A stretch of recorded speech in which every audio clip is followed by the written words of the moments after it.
김성철 장로입니다.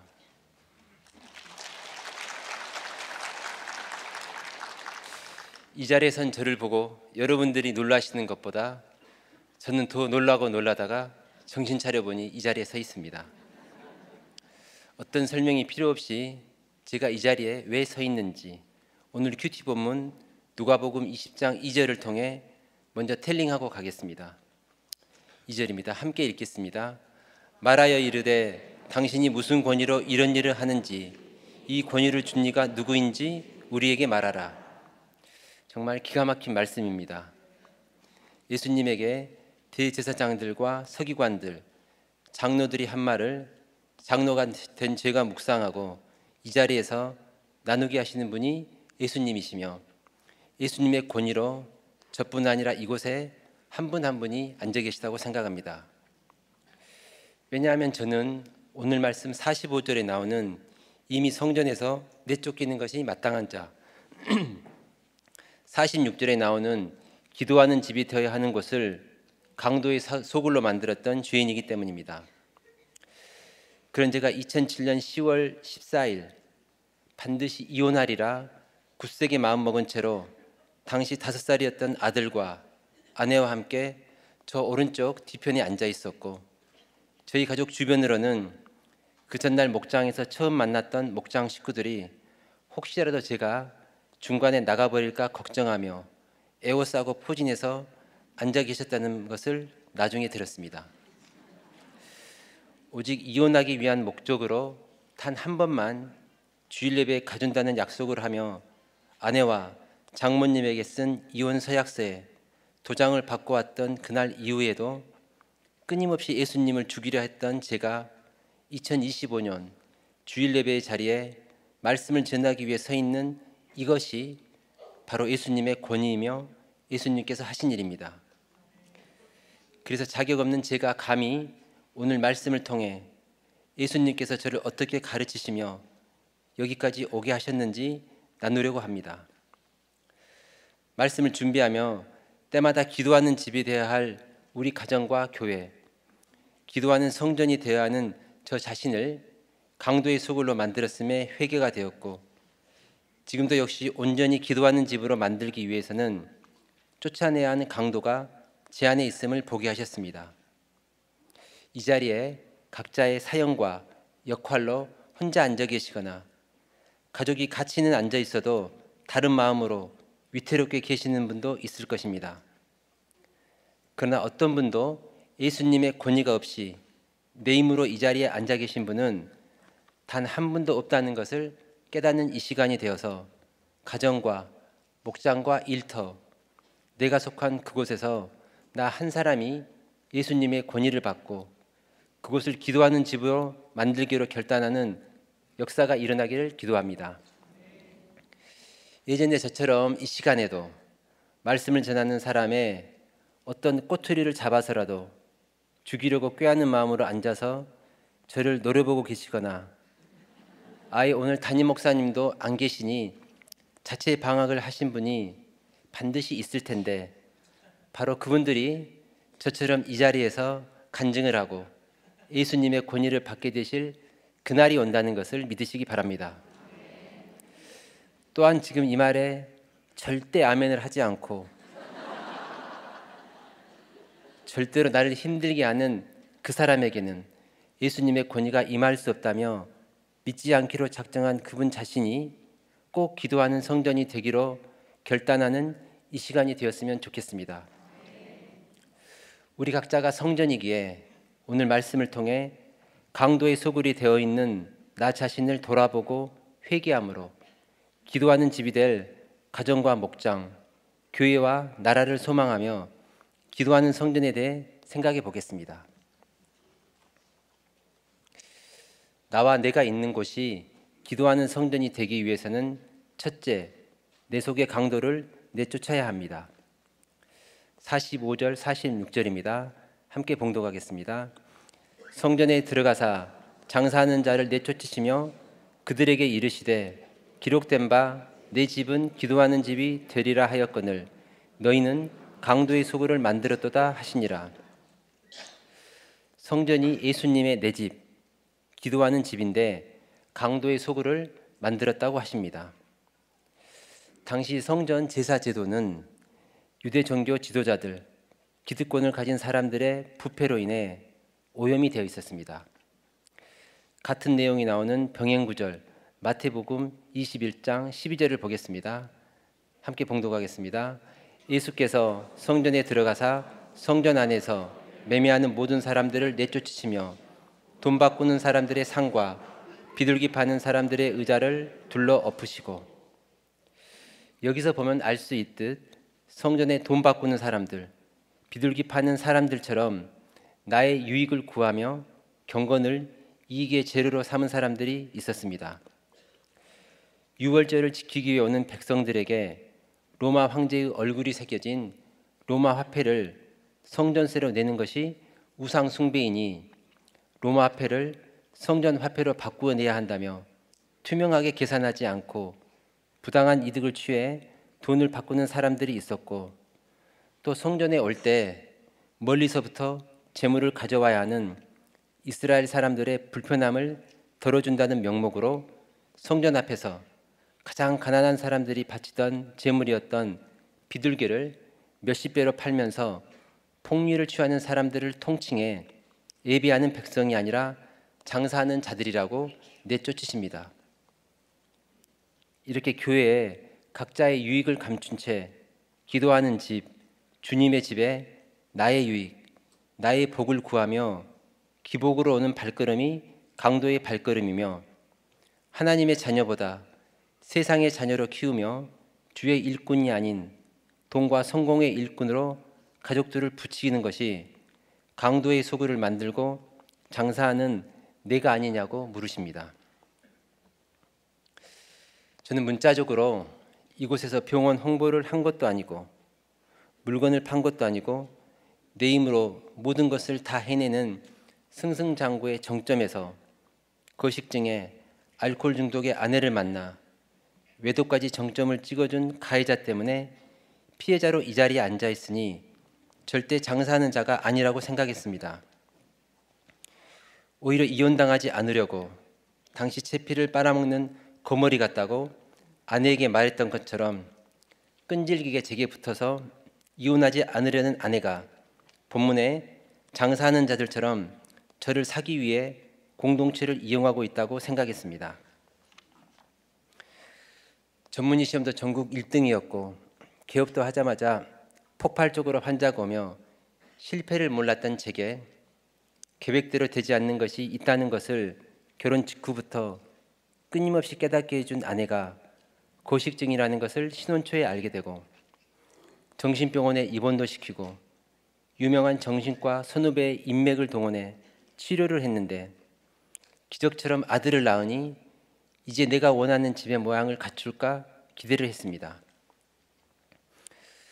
그러나 아들을 낳고 나서 술에 취한 채로 병원 일, 집안일을 하며 술을 감추기 시작하는 아내로 인해 형사처럼 술을 찾아내 아내 머리에 붓고 집안에 술병을 던지며 온 집안에는 악취가 진동하게 되었습니다. 그러다 어느 날부터 술을 덜 마시고 표정이 밝아진 아내를 보며 다시 소망을 가졌는데, 이번에는 인터넷 동호회를 통해 남자들을 만나며 세상의 기쁨에 취한 것이었음을 아내의 핸드폰 문자를 통해 발견한 순간 이제야 내쫓을 구실이 생겼다는 후련함에 오히려 이제 나만의 집을 새롭게 만들 수 있겠다 생각했습니다. 그렇다면 제가 원했던 집은 어떤 집이었을까요? 내가 무슨 수술 써서라도 돈은 벌어올 테니 아들 공부는 알아서 아내가 확실히 시켜서 내가 못다 이룬 꿈과 복수를 하는 것이었습니다. 능력이 탁월해도 담당 교수에게 논문을 빼앗길 뻔하는 억울한 사건을 겪으며 이런 곳이라면 남지 않겠다고 스스로 박차고 나왔지만 못다 이룬 대학 교수로서의 업적을 아들이 대신 이어가도록 밀어주며 세상에 복수하고 싶었습니다. 지긋지긋한 계급으로서의 삶을 끝내는 것이 소원이 되어 그동안 가보지 못한 여행을 자유롭게 다니며 살 수 있도록 재테크를 공부하며 돈을 불리고 자녀를 성공시키는 정보력으로 세상에 발빠른 아내를 원했습니다. 그렇다면 이런 집이 어떤 집이었을까요?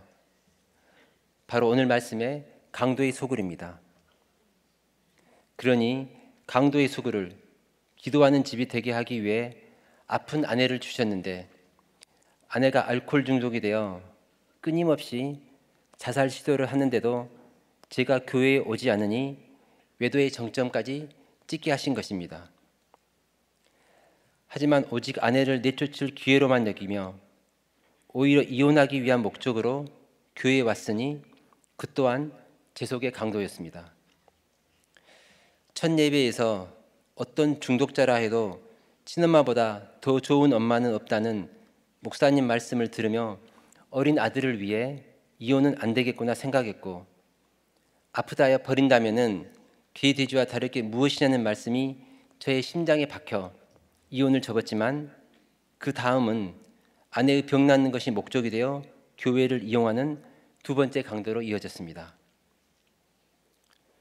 전혀 하나님을 믿을 수 없었던 제게 뇌가 쉬어야 할 시간, 하고 싶은 것들을 포기하고 목장과 예배, 게다가 양육까지 받아야 하는 말도 안 되는 일들은 그저 거식증과 알코올 중독에 외도까지 하며 귀신 들린 것 같은 아내 안에 귀신들을 쫓아내기 위해 딱 그때까지만 참자 스스로를 다독이며 이악 물고 견디는 시간이었습니다. 양육에서 끊임없이 하나님이 어떤 분이신지 이야기를 하고 예배 때마다 삶의 목적을 이야기하셔도, 그래서 저 혈루증 아내의 혈루는 언제 마르고 저 속의 귀신은 언제 나와서 병이 낫는 거냐 이를 갈며 어쩌다 너를 만나 내 인생이 이렇게 되었을까 억울함으로 울었습니다. 어떤 간증에도 은혜를 받기보다 내가 왜 편히 쉬고 누려야 할 이 시간에 여기서 저런 사람들 이야기를 듣고 있어야 하나, 저런 죄 안 짓고 열심히 살아온 내가 저렇게 아픈 아내를 만나 여기 앉아 있으니 상종의 최고상을 주셔야 되는 거 아니냐 외쳤습니다. 그 모든 주장은 결국 강도의 소굴을 만들지 못해 억울했던 장사하는 자의 논리와 주장이었으니 내쫓으셔야 마땅한 것은 바로 제 속의 강도들이었습니다. 적용 질문입니다. 하나님의 집을 강도의 소굴로 만드는 내 속의 강도는 무엇입니까?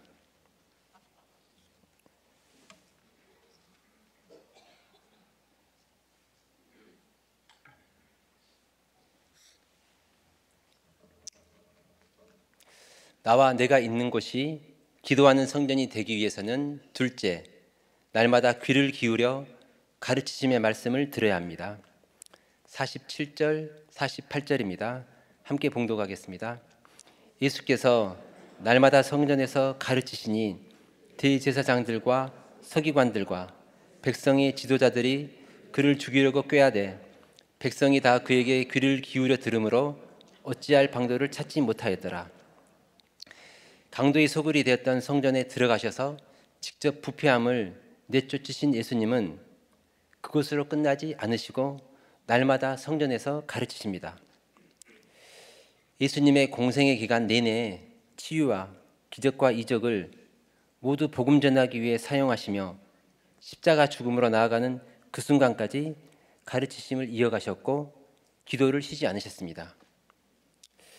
그러나 예수님에 의해 자신들의 악이 드러나는 것이 불쾌하고 기득권을 빼앗긴다 생각하며 어떻게든 예수님을 잡아 죽이기 위해 끊임없이 음모를 꾸미는 대제사장들과 서기관들과 백성의 지도자들에게는 그런 예수님의 말씀에 귀를 기울이고자 하는 마음이 없습니다. 담임 목사님도 목숨을 걸고 사부님 구원을 위해 기도하셨기에 사부님이 천국을 가신 이후의 삶은 덤으로 얻은 시간이라고 하시며 매너리즘에 빠질 수 없이 매일 구원을 위해 가르치시고 복음을 위해 어디든 달려가시는데, 요즘은 그런 목사님의 가르치심을 들으며 옳고 그름의 잣대와 세상의 가치관으로 알아듣지 못해 비판하고 공격하며 죽이려고 꾀하는 사람들이 참 많은 것 같습니다. 저 역시 피해자란 생각이 가득 차 듣기를 거부했지만 목장을 통해 공동체 지체들을 통해 수요 예배, 주일 예배를 통해 날마다 구속사가 무엇인지 가르쳐 주셨습니다. 그렇지만 예수님을 죽이려 꾀한 지도자들처럼 말도 안 되는 억지를 부리며 당시 목자님에게 악을 고래고래 쓰고 교회를 박차고 나가 모든 지체들을 차단하고 스팸 처리했습니다. 내 뜻대로 마음대로 살 수 없으니 그저 떠날 명분이 필요했고 지도자들처럼 가룟 유다처럼 말씀도 공동체도 예수님도 죽여야 내가 산다는 사단의 생각에 가득 차서 어떤 설득의 말도 들리지 않았고 분명 위로도 받고 찔림도 있었던 그동안의 시간들을 돌아보고 싶지 않았습니다. 오히려 여기서 마음이 약해지면 안 된다고 더 굳세게 마음을 먹었습니다. 교회에 다니던 때보다 더 아내를 핍박했고 아내가 사랑하는 교회와 공동체를 조롱하고 비판하며 이래도 네가 그 교회를 다니는지 보자 하며 다시 강도로 무장했습니다. 그러나 아내도 7살 아들도 48절의 백성들처럼 귀를 기울여 공동체의 이야기와 말씀을 들으며 점점 더 하나가 되어가니 어찌할 방도를 찾지 못하는 시간이 이어졌습니다. 그때를 떠올리며 대제사장과 서기관들이 죽이려고 꾀했는데 그들과 한편이 된 백성의 악한 지도자가 바로 저였음이 느껴져 회개가 되었습니다. 악한 지도자인 제게서 완전히 멸절될 뻔한 우리 가정의 예수 씨를 공동체와 말씀이 살려가고 있는데 나의 백성이 살아나고 기뻐하는 것은 보이지 않고 내가 계획한 것을 저들이 방해하는구나 하며 귀신 들린 엄마를 만나 내가 열어주고자 했던 세상을 꿈꾸지 못하고 공동체 안에 들어가 있는 아들이 불쌍해 보이기까지 했습니다. 하지만 아들도 아내도 저를 정죄하거나 판단하는 모습은 보인 적이 없고 항상 아빠와 같이 교회 가고 싶다며 아빠를 존경한다며 지도자로서 인정하고 높여주었습니다. 제가 어떤 혈기를 부려도 저희 백성들은 제가 예수를 못 만나서 그런 것을 당연히 여기고 마음 아파하며 세상에서 수고하고 있는 것에 대해 사랑이 가득한 긍휼의 마음을 보여주었습니다.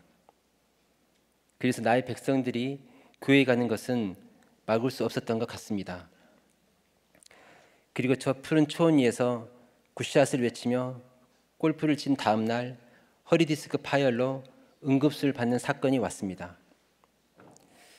철저히 건강을 스스로 체크하며 나 혼자 잘 살아볼 거라고 장담하던 제가 수술대 위에 누워있게 되니 저주처럼 옳게 왔구나. 이게 그 무서운 나를 부르시는 사건이라는 건가 하는 생각을 했습니다. 나중에 들으니 제가 출근하고 나면 매주 저희 집에서 목장을 하며 목장 식구들이 저의 구원을 위해 기도했고 거기에 더해 아내는 병원 문을 닫아서라도 제가 돌아오게 해달라고 지하 단칸방이라도 기쁘게 갈 준비가 되었다는 무서운 기도를 제 허락도 없이 했다고 합니다. 그리고 제가 응급수술을 받게 되었을 때는 수요 예배 때 모든 성도들이 함께 이 사건이 구원의 사건이 되게 해달라고 눈물로 기도해 주셨습니다. 여러분은 구속사의 말씀을 귀를 기울여 듣는 백성이십니까? 아니면 지도자들처럼 내 뜻대로 되지 않고 뭔가 불편하고 없애버려야 할 것 같은 그 사람을 없애고 예수님이 우리 집에 오시도록 끊임없이 수고하는 그 사람과 그 환경을 죽이려고만 하십니까?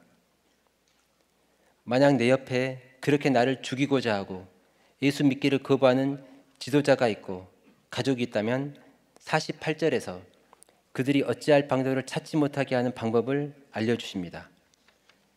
48절 전반부입니다. 함께 읽겠습니다. 백성이 다 그에게 귀를 기울여 들으므로, 즉 내가 귀를 기울여 듣는 것뿐입니다. 하지만 혼자는 안 됩니다. 백성이 다 들어야 합니다. 뭉쳐야 합니다. 저도 마냥 핍박하는 제가 무서워 아내가 공동체를 떠나 혼자 뭔가 해보려 했다면 눈도 깜빡하지 않았을 것입니다. 그런데 공동체가 하나가 되어 다 귀를 기울여 들으며 기도하며 잠잠히 기다리니 폭풍 전 고요를 느끼듯 잠시 뒤 뭔가 닥칠 것 같은 두려움이 있었습니다. 제가 없는 공동체에서 아내가 수많은 중고등부 아이들과 그 가정, 목장과 부서에 귀를 기울여 듣는 백성들의 수를 늘리고 있었고, 어린 아들이 동역자가 되어 주일이면 하루 종일 엄마 옆에 붙어 휘문고등학교에서 올 생각을 하지 않으니 아들의 손을 잡아주고 안아주는 백성들의 수가 점점 늘어가기 시작했습니다. 그 기도의 힘이 컸기에 결국 디스크 사건이 임했을 때 제가 더 이상 우리 집에 예수님이 들어오시는 것을 막을 방도를 찾지 못하게 된 것입니다. 그러니 말씀만 듣지 마시고 공동체에 들어가시고 공동체 안에서도 또 공동체를 만들어 가시기 바랍니다. 그리고 끊임없이 예수를 죽이라는 나의 지도자가 있다고 해도 그 지도자를 불쌍히 여기고 그 자리를 인정해주며 예수님도 끝까지 기다려 주신 것처럼 포기하지 않고 사랑해 주시기 바랍니다. 저처럼 대제사장, 서기관 같은 그 사람이 자기밖에 모르는 지도자가 그저 성전에서 내쫓긴 채로 끝나지 않고 다시 돌아올 수 있도록 기도하는 집 안으로 그 백성 안으로 들어올 수 있도록 귀를 기울여 듣는 백성들을 모으고 연합하고 하나 되는 기회로 만드셔야 합니다. 적용 질문입니다. 나는 귀를 기울여 듣는 백성인가요? 절대 인정하지 않고 내가 옳다며 꼬투리 잡아 죽이려고만 하는 대제사장, 서기관, 백성의 지도자인가요? 내 옆에서 날마다 예수님을 죽이려고 꾀하는 그 사람을 위해 나는 백성을 모으고 있습니까?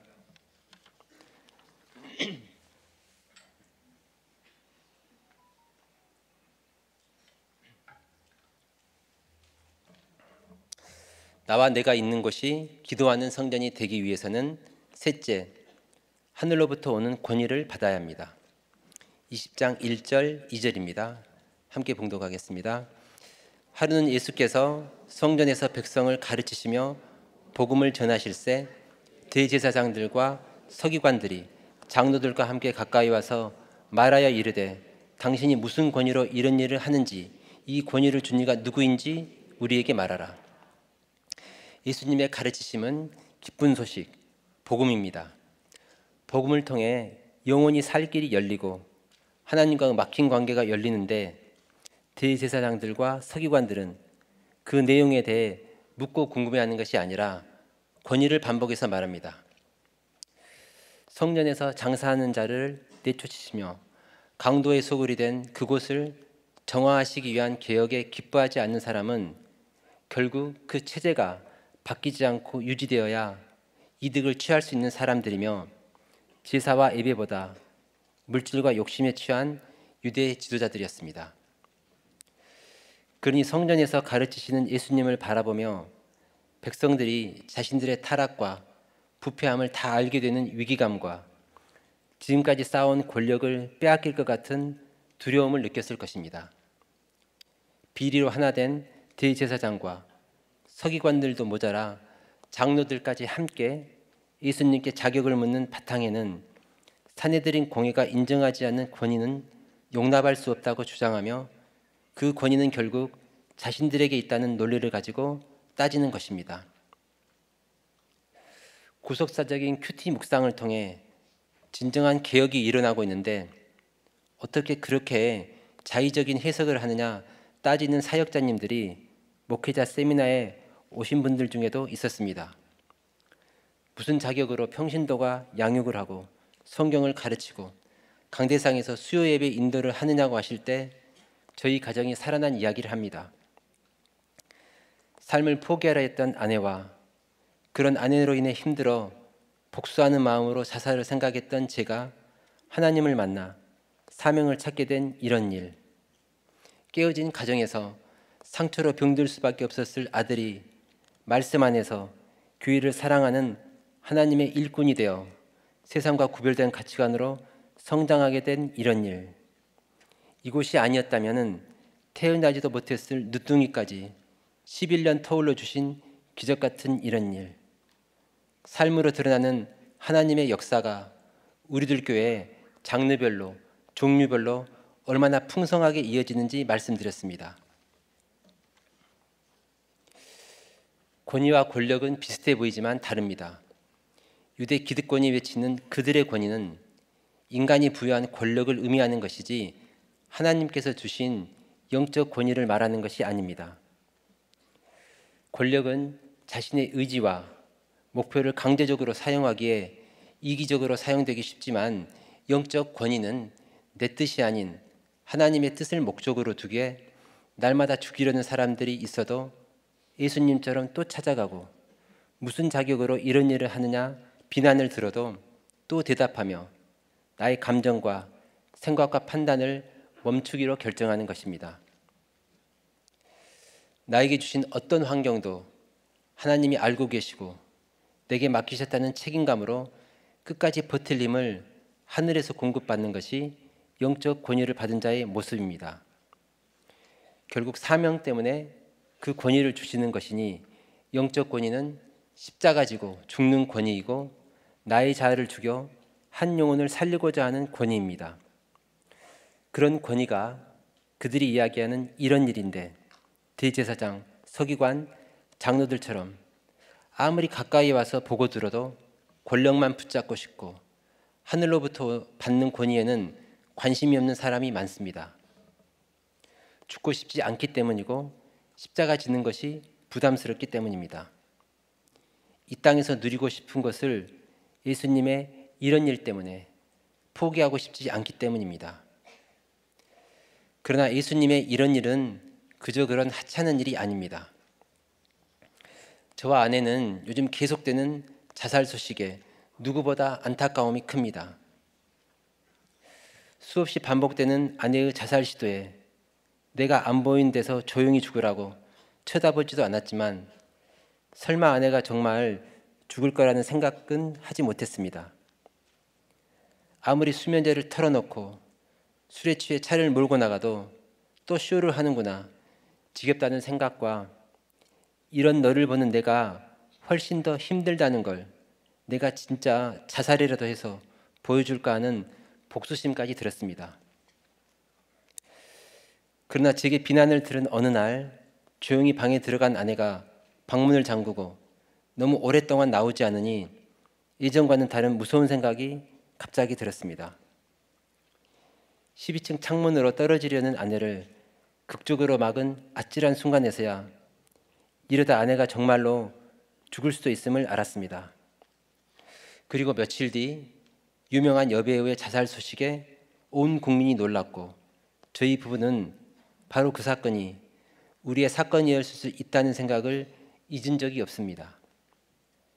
어떤 힘든 일이 있고 절망의 끝에 있어도 자살은 더 이상의 기회가 없기에 듣기만 해도 아픈 단어가 자살입니다. 피투성이라도 살아만 있으라고 하십니다. 하나님께서 이런 일을 저희 가정에만 행하실 리 없으니 나에게 일어날 이런 일을 기대하고 소망을 놓지 않으시기 바랍니다.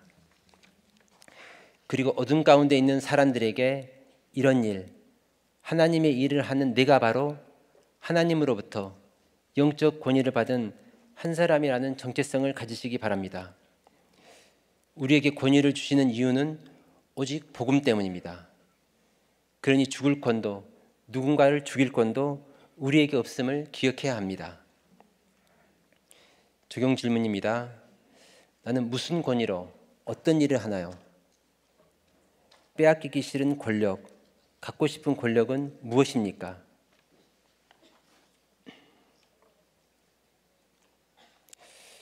기도하는 성전이 되기 위해서는 넷째, 성령의 은원을 통해 대답할 때 이르시되 응답을 듣습니다. 3절입니다. 함께 봉독하겠습니다. 대답하여 이르시되 나도 한 말을 너희에게 물으리니 내게 말하라. 자격을 따지는 그들을 향해 예수님은 또 대답을 하십니다. 오늘 본문에서 가르치시며 가르치시니라는 단어만큼 은혜가 되는 단어는 3절의 예수님의 대답과 8절에 이르시되입니다. 영적 암흑기에는 하나님이 등장하지 않습니다. 하나님의 음성을 들을 수 없고 마치 상관하지 않으신 것처럼 내어버려 주신 때가 사사기에 나옵니다.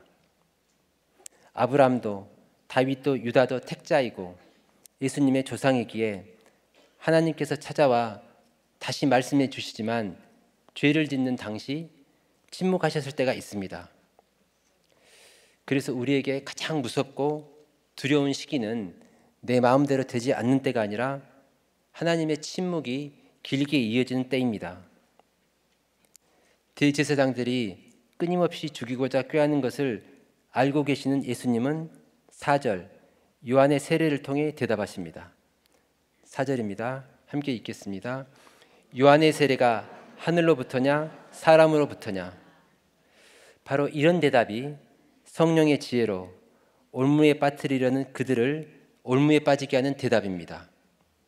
5절 6절입니다. 함께 읽겠습니다. 그들이 서로 의논하여 이르되 만일 하늘로부터라 하면 어찌하여 그를 믿지 아니하였느냐 할 것이요 만일 사람으로부터라 하면 백성이 요한을 선지자로 인정하니 그들이 다 우리를 돌로 칠 것이라 하고. 세례 요한의 사역을 인정하게 되면 요한이 선포한 예수님의 신적 권위를 믿는다는 것이 됩니다. 성령의 의논은 구원을 위해 살리고 세우는 의논인데 예수님을 모르고 성령의 도우심을 받지 못하는 그들의 의논은 예수님을 신성모독죄로 몰아가려다 정작 자신들이 신성모독죄를 인정하게 되는 올무에 빠지게 되었고 그 불안함은 만일의 사단으로 두려움이 증폭됩니다. 백성이 요한을 선지자로 인정하는 것을 두려워할 것이 아니라 그들 스스로가 인정하지 않고자 하는 것이 무엇인지 묵상하고 깨달았어야 하는데 인정받지 못하는 것이 두렵고 돌로 치며 정죄하려다 그 정죄를 자신들이 받게 될까 봐 두렵습니다. 그러니 7절 대답하되 어디로부터인지 알지 못하노라 하며 거짓으로 대답합니다.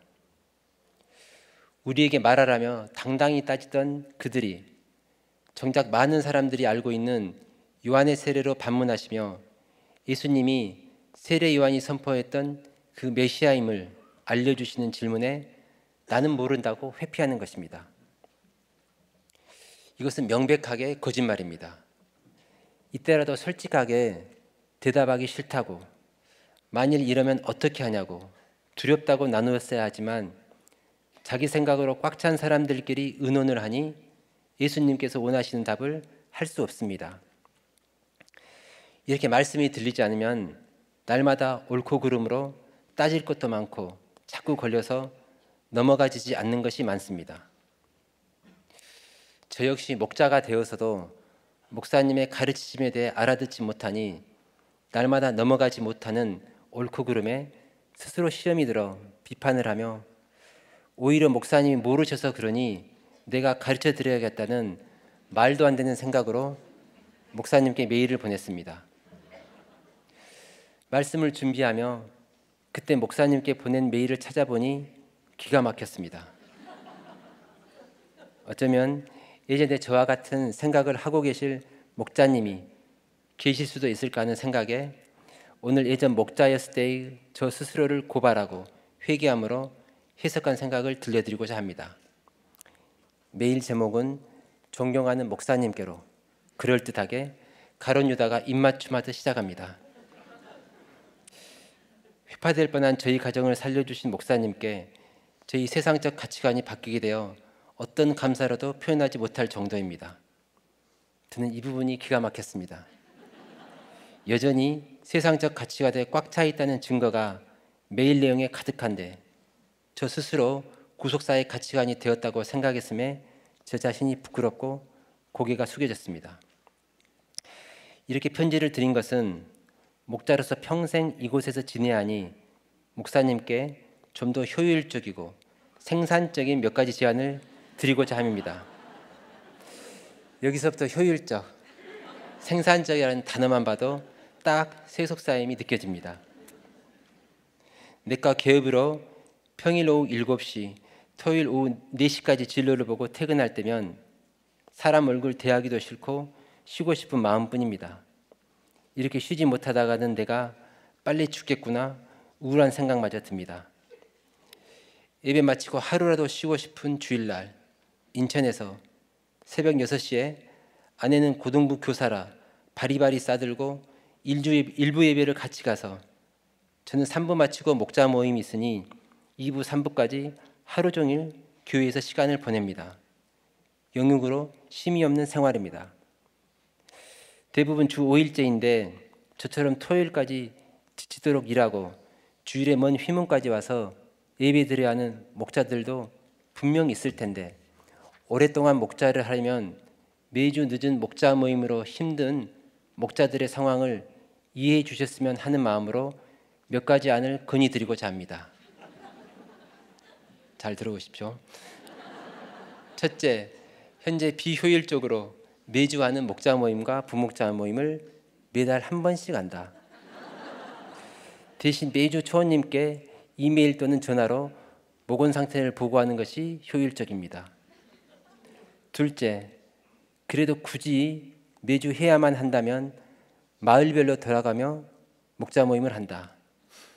지금의 목자 모임은 인원이 너무 많아 다른 마을의 목원 이야기까지 다 경청할 수 없고 심도 있게 마을 안의 목원들을 챙길 수 있는 장점을 살려야 합니다.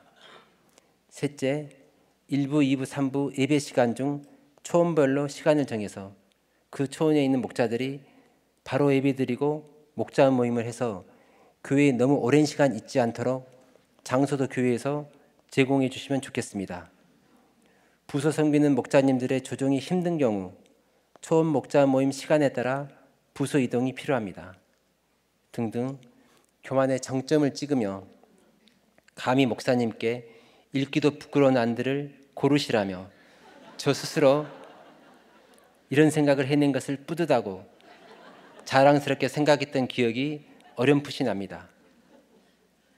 그러나 지금은 너무나 부끄럽고 제가 얼마나 사람에게 사랑과 관심이 없었는지 성도 간의 교제를 하찮게 여기며 목자를 일하듯 했는지 감사와 기쁨으로 진정한 안식을 맛보지 못했는지 느낄 수 있었습니다.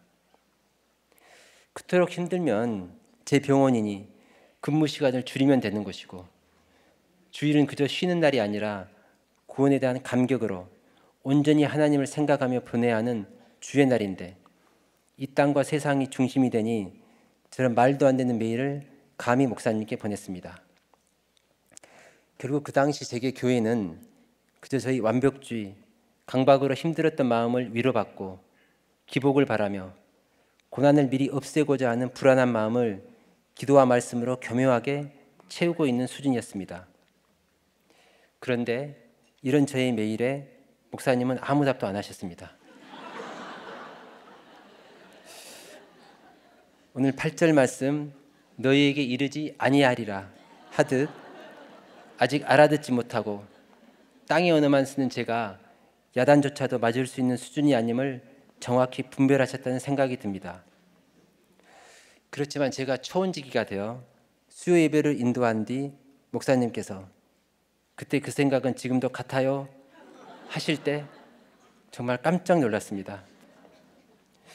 죄송하기도 했지만 한편으로는 기억해 주시는 목사님의 관심과 양육해 주신 사랑을 느꼈습니다.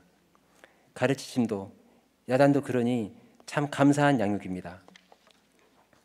오늘 큐티인 본문 세 번째 대지의 제목이 대답하지 않으시는 예수님으로 쓰여져 있지만 사실 예수님은 대답하지 않겠다고 대답하셨습니다. 그러니 우리가 화가 나서 입을 닫고 상대를 무시하는 그런 침묵이 아니라는 것입니다. 8절입니다. 함께 봉독하겠습니다. 예수께서 이르시되 나도 무슨 권위로 이런 일을 하는지 너희에게 이르지 아니하리라 하시니라. 여러분은 이 말씀이 은혜가 되십니까? 예수님의 마음을 느껴보시기 바랍니다. 말도 안 되는 논리로 계속 따지던 자녀가 궁지에 몰리니 거기서라도 인정하면 좋겠지만 나는 모르는 일이라고 피할 때 아빠도 이야기하지 않을 거야 하는 그 마음 말입니다. 내 말을 알아듣는 그날을 오기를 바라며 또 기다리시는 예수님의 마음은 자신을 팔아넘긴 가룟 유다를 향해서도 차별 없는 사랑으로 아파하며 십자가 지신 그 마음이었습니다. 베드로에게는 야단을 쳐도 가룟 유다를 향해서는 야단조차 칠 수 없어 기다리시는 사랑입니다. 저는 많은 분들이 그렇게 기다려주신 사람이고 그만큼 부분들이 불편하게 느끼던 사람입니다. 믿음은 상대를 편하게 해주는 것이라는데 저는 상대를 긴장하게 하고 깨어있게 만드는 사람이었고 어쩌면 지금도 제 수준이 되지 않으니 예수께서 모두 다 대답해 주지 않으실 수도 있습니다. 그래서 지금은 목사님께서 다른 초원을 마음 놓고 야단치시는 모습을 보면 그분이 부럽기도 하고 나는 아직도 목사님께서 솔직하게 야단칠 수 없는 뭔가 불편하고 연약한 초원인가 하는 마음에 마치 엄마의 관심을 바라는 어린아이처럼 저도 야단쳐 주세요 하는 마음으로 바라보고 있을 때가 있습니다. 왜냐하면 이르지 아니하실 거라 말씀하시는 그 이르시되가 사랑임을 이제는 알기 때문입니다. 그러니 그 이르시되를 듣기 위해 예배의 자리, 말씀의 자리에서 듣고자 하는 마음, 설득되고자 하는 자세로 듣고 솔직하게 고해야 합니다. 어떤 예상치 못한 음성과 모습으로 다가오더라도 그 이르시되의 말씀과 응답이 저와 모두의 거룩을 위함임을 알기에 주님의 침묵이 아닌 이르시되가 제 삶에 이어지기를 원합니다. 잠시는 또 받아들이지 못하고 제가 힘들어하고 아직 살아있는 제 자아와 성질이 나올 수 있겠지만 지금까지 저를 이기셨던 주님께서 말씀으로 저를 또 설득해 주시고 양육해 주시기를 기도합니다. 그러기 위해 죽이는 의논이 아닌 살리는 의논, 세상의 의논이 아닌 성령의 의논을 하는 제가 되어 그동안 주님과 많은 분들을 근심케 했던 시간들을 갚아가야 함을 느낍니다. 적용 질문입니다. 나는 누구와 어떤 의논을 하나요? 나는 사랑으로 말을 아끼나요? 무시함으로 침묵하나요? 주님의 이르시되를 어떻게 듣고 있습니까?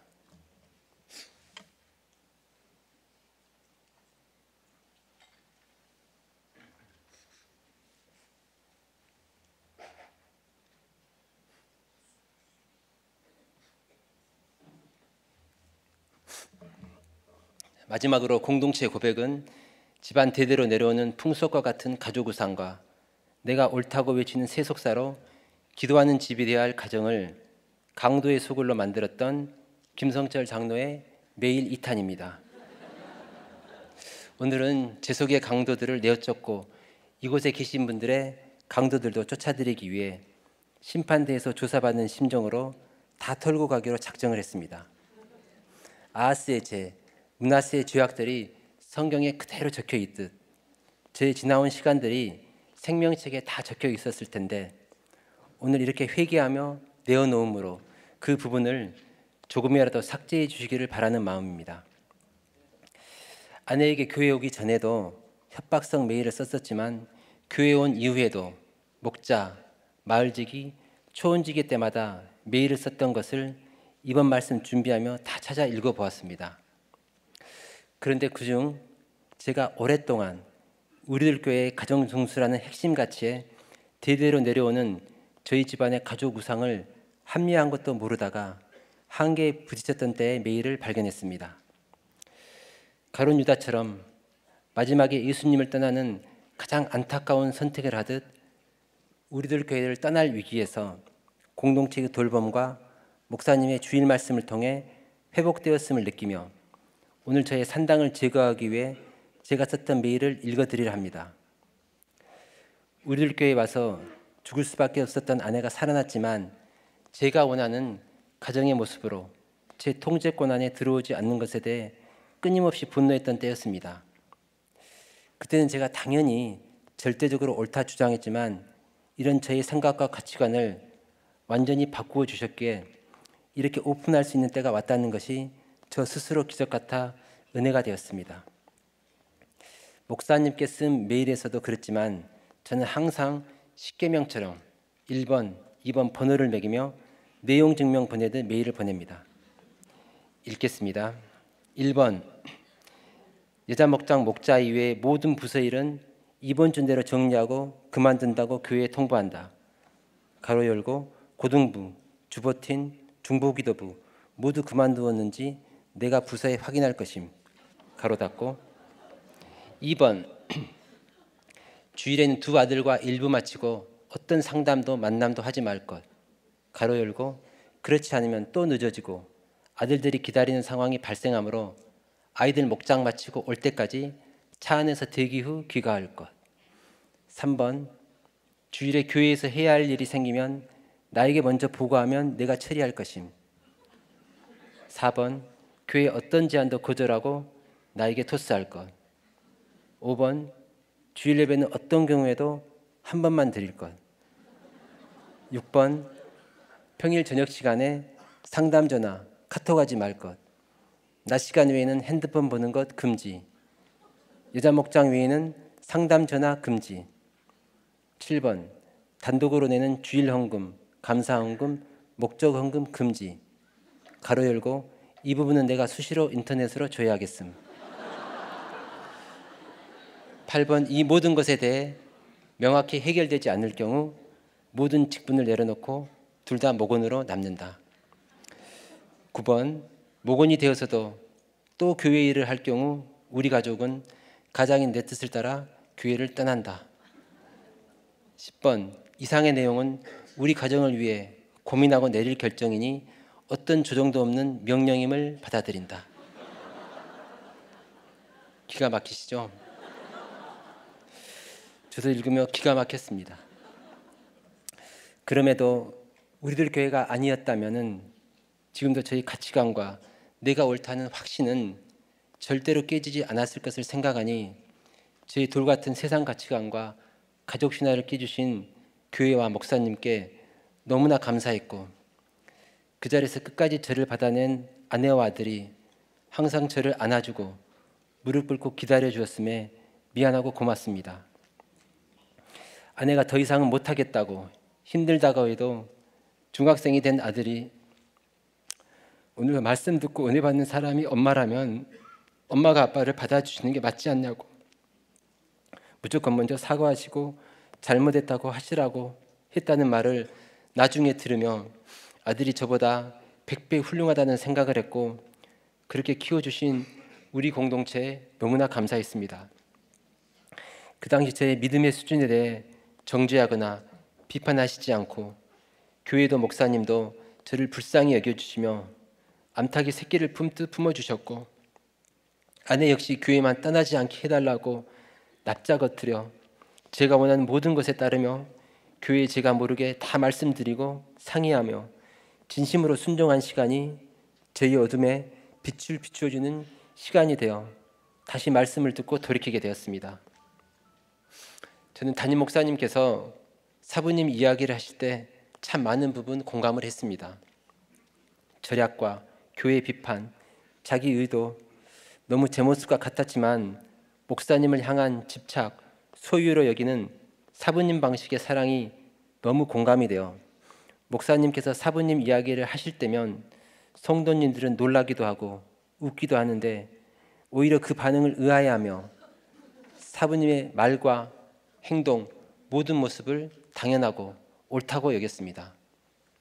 아내도 아들도 내 것이라는 소유의 개념으로 내가 원하는 모습과 모양으로 그 자리에 두고 가정 또한 제 틀 안에 가두려 한 것이 저의 이익을 위해 질서 순종이라는 말씀을 이용하고 가정 중수라는 핵심 가치조차 제 이익의 수단으로 사용했던 제 속의 강도였습니다.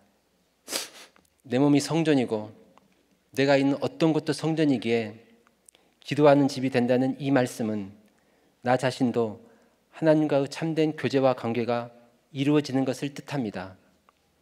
그런데 가정도 직장도 사명을 위해 살아가는 곳이 되어야 함을 받아들이지 못해서 끊임없이 강도의 소굴을 만들었던 저였습니다. 그런 제가 예수님을 만나 가치관이 변하고 인생의 목적이 변하기까지 하나님께서 모든 환경을 사용하셨습니다. 그러니 환경을 주목하지 마시고 그 환경을 통해 내게 어떤 말씀을 하시는지 귀를 기울이는 백성들과 함께 그 누구도 아닌 나를 향한 하나님의 뜻에 초점을 맞추시기 바랍니다. 인생의 목적이 행복이 아닌 거룩이 되어져 가는 과정은 결코 한 번에 되는 것도 아니고 내가 원하는 소원 한번 들어주신다 해서 갈 수 있는 십자가 길도 아닙니다. 그러나 분명히 말씀드릴 수 있는 것은 사명의 길에는 세상에서 줄 수 없는 안식과 기쁨과 은혜가 있다는 것이고, 그토록 행복을 쫓을 때 알 수 없는 거룩이 주는 진짜 행복이 감춰져 있다는 것입니다. 오늘 굳이 이런 저의 모든 이야기, 제가 썼던 과거의 메일까지 찾아내서 이 귀한 시간에 읽어드린 이유는 매주 우리들 교회에는 저처럼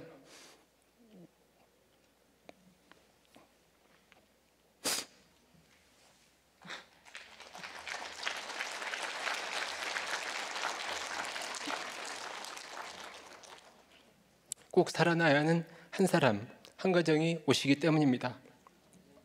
그리고 올해 이곳에서 말씀을 듣고도 몸 따로 마음 따로 공동체 안으로 예전에 저처럼 완전히 들어가지 못하는 분이 계시고, 또 변하지 않은 환경 때문에 시험에 들어 오늘이 마지막이라며 오는 분, 기대감 없이 이 자리에 오신 분이 있기 때문입니다.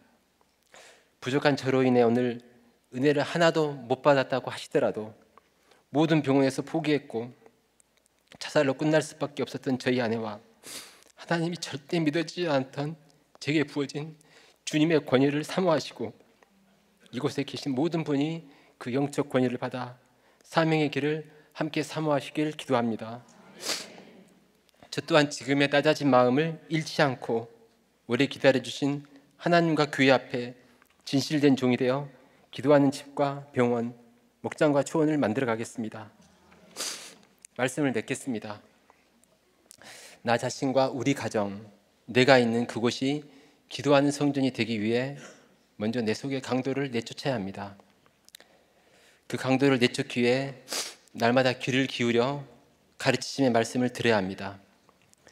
그렇게 함께 귀를 기울여 듣는 백성의 수를 늘리며 공동체 안으로 들어가 연합할 때 하늘로부터 오는 권위를 받게 되며 성령의 은원을 통해 이르시되 응답을 듣는다고 하십니다.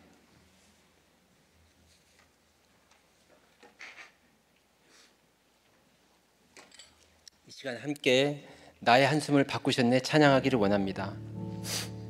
내 고달픈 삶을 누가 아냐며 눈물 흘릴 때 이 찬양을 들으며 결국 헛된 것을 바라보며 사라질 것에 마음을 두기에 제 삶이 고달프다는 것을 깨닫게 하셔서 연민의 눈물이 회개의 눈물로 바뀌게 된 제가 가장 좋아하는 찬양입니다. 사망 가운데 놓여있던 저를 건지시며 저희 한숨까지도 주를 향한 노래, 소망의 노래로 바꾸어 주신 주님을 기억하며 때마다 저희 눈물을 닦아주신 예수님을 향한 고백으로 오늘 이 찬양을 골랐습니다. 제가 힘들 때마다 들으며 참 많이 울었던 나의 한숨을 바꾸셨네, 함께 찬양하시겠습니다. 고달픈 삶의 은혜도 무뎌지고 곧 사라질 것에 내 맘 두네 헛된 것들을 바라보며 그 은혜를 스치며 살았네. 주어진 삶을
여러분은 어떤 백성의 어떤 지도자로 계십니까? 또 어떤 지도자가 우리 가정을 통치하고 있습니까?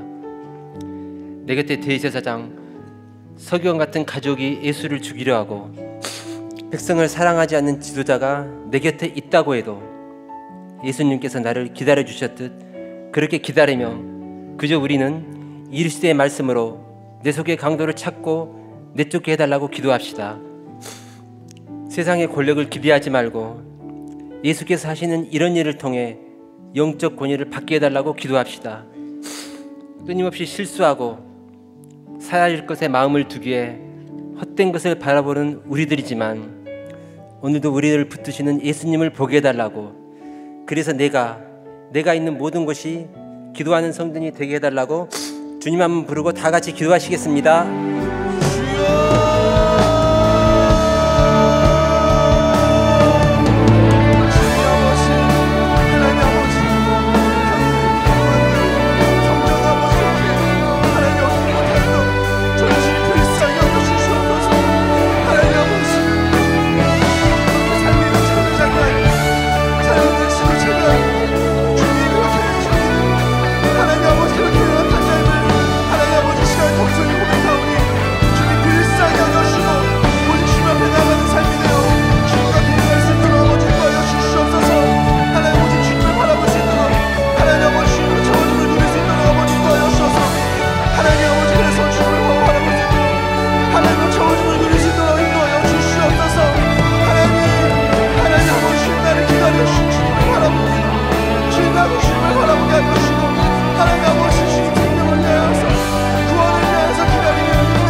하나님 아버지, 강팍하고 완악하여 절대로 돌이킬 수 없었던 저를 여기까지 인도하시며 이 자리에 세우신 하나님의 열심과 포기치 않는 사랑에 감사드립니다.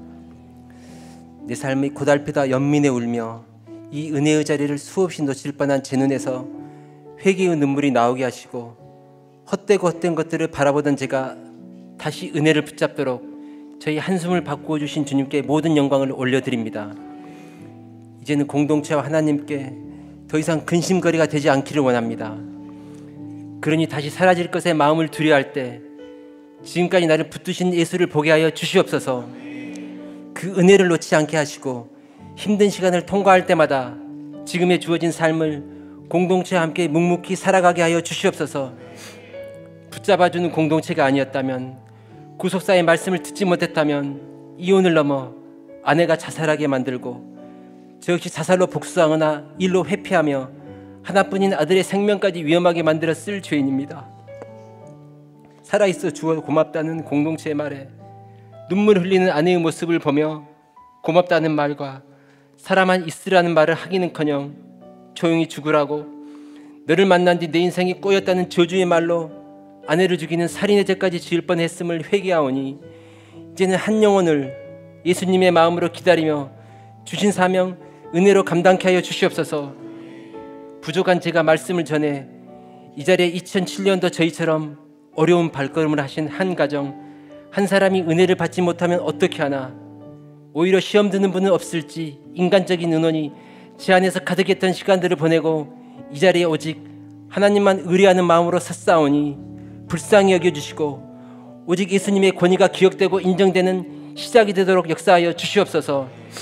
날마다 주기롭게 하는 사람과 환경으로 인해 이 자리에 오신 분, 일어날 힘조차 없어 온라인으로 예배를 드리신 분에게 예수님의 가르치심이 임할 수 있도록 귀를 기울여 듣는 백성들 안으로 들어올 힘을 주시옵소서. 피투성이라도 살아내기로 작정하며 죽으면 죽으리라의 심정으로 관계의 위기, 물질의 위기, 믿음의 위기를 통과하게 주시옵소서. 이 시간에도 한 영혼 위에 온 마음 다해 말씀을 전하시며 절규하는 기도로 그곳을 흔들어 깨우고 계실 담임 목사님을 위해 기도하오니 저희를 살리신 그 말씀이 그들도 살리게 하시고 나에게 말씀하시는 하나님의 음성을 듣는 시간이 되도록 함께하여 주시옵소서. 함께 구속사의 말씀과 가치관으로 전 세계의 대안이 되도록 형제의 교회의 수가 날로 늘어나는 영적 부흥이 임하게 하여 주시옵소서. 감사드리며 이 모든 말씀 이 시대의 말씀으로 나를 양육해 주시는 우리 주 예수 그리스도의 이름으로 기도드렸나이다. 아멘.